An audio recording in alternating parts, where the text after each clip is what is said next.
අපිත් එක්ක එකතු වෙලා ඉන්න යාළුවෝ හැමෝම සාදරයෙන් පිළිගන්නවා අපිට නරගෙන තවත් අලුත් එක් වීඩියෝ එකකට. හරි ඉතින් මේ වීඩියෝ එකේදී අපි ඔයාලත් එක්ක කතා කරනවා Microsoft Excel වීඩියෝ සීරීස් එකේ තවත් වීඩියෝ එකක් පිළිබඳව. ඉතින් අපි Excel පිළිබඳව කලින් වීඩියෝස් කිහිපයක් කරලා තියෙනවා. ඉතින් ඔයාලට පුළුවන් අපේ channel එකට යන්න. මම playlist එකක් හදලා තියෙනවා.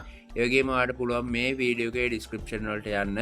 ඊට පස්සේ ඔයාලට සියලුම වීඩියෝස් වල links මම දාලා තියෙනවා. ඒ links වලින් ඔයාලට පුළුවන් වීඩියෝස් ටික බලන්න. හරි ඉතින් අද මම මේ විදිහට අරගෙන තියෙනවා පොඩි database එකක්. ඉතින් මම මෙතනදී අරගෙන තියෙනවා EPF number එක, name එක, first name එක සහ last name එක විදිහට පොඩි database එකක් මම අරගෙන තියෙනවා. හරි ඉතින් මම මෙතනදී කරන්නේ මට full name එක තියෙනවා මේ විදිහට. ඉතින් මේ full name එකේ කොටස් දෙකක් තියෙනවා. first name එක සහ last name එක විදිහට.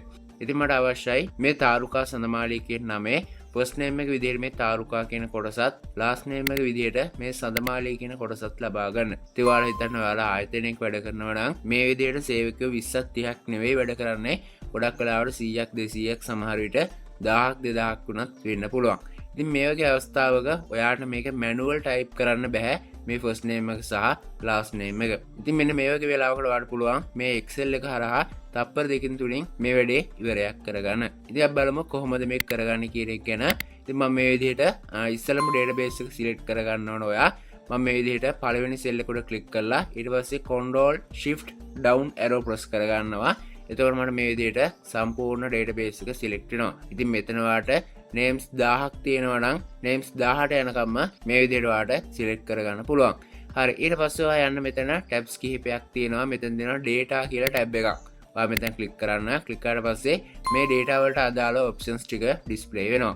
හරි ඊට පස්සේ ඔයාලට මෙතන තියෙනවා text to columns කියලා option එකක්. ඔයා මෙතන click කරන්න. click කරාට පස්සේ ඔයාලට මේ විදිහට wizard එකක් open වෙනවා. ඉතින් මේකේ තියෙනවා convert text to column wizard කියලා.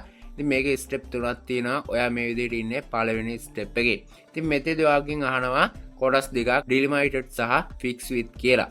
ඉතින් මේකේදී ඔයා කරන්න ඕන මේ delimited කියන option එකේම තියාගන්න. ඊට පස්සේ ඔයා මෙතන දෙන next කියලා button එක ඔයා මෙතන click කරගන්න.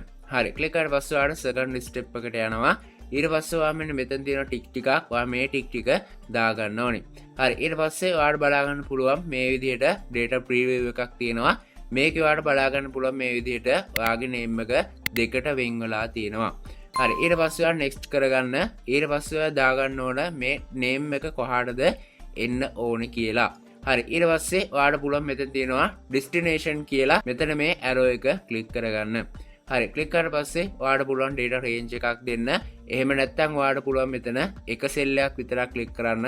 ඊට පස්සේ මෙතනින් පල්ලෙහාට ඔයාලට මේ data ටික fill කරගන්න පුළුවන්.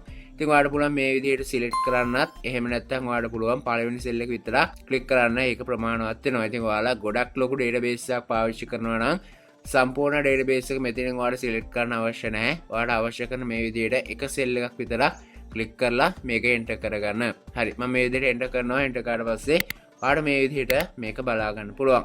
ඊට පස්සේ තියෙනවා finish කියලා button එක. ඔයා මෙතන finish කරගන්න ඕන. මම මෙතන click කරගන්නවා. හරි click කරලා පස්සේ ඔයාලට බලා ගන්න පුළුවන් මෙන්න මේ විදිහට ඔයාගේ first name එක සහ last name එක වෙන් වෙලා මේ column දෙකට ඇවිල්ලා තියෙනවා. ඉතින් ඔයාලට බලා ගන්න පුළුවන් මෙතන තාරුකා සඳමාලි කියලා තියෙනවා. ඉතින් මේ තාරුකා කියන කොටස first name එක විදිහට සඳමාලි කියන කොටස last name එක විදිහටත් ඇවිල්ලා තියෙනවා. ඉතින් මේ ගොඩක් වෙලාවට HR පැත්තට අදාළව වැදගත් වෙන දෙයක්. ඉතින් ඔයාලට මේ විදිහට පුළුවන් මේ first name එක සහ last name එක ගන්න මේ full name එකෙන්. හරි ඉතින් වීඩියෝ එකෙන් දෙයක් ඉගෙන ගත්තා නම් like එකක් දාලා යන්න. ඔයා අපේ channel එකට අලුත් කෙනෙක් නම් subscribe කරලා එකතු වෙන්න. අපේ මේ වගේ වීඩියෝස් අපි දිගටම upload කරනවා. ඉතින් අපේ channel එකෙන් ගියන අලුත් වීඩියෝ එකකින් නැවතත් හමුවන තුරු ඔයාලට සුබ දවසක්.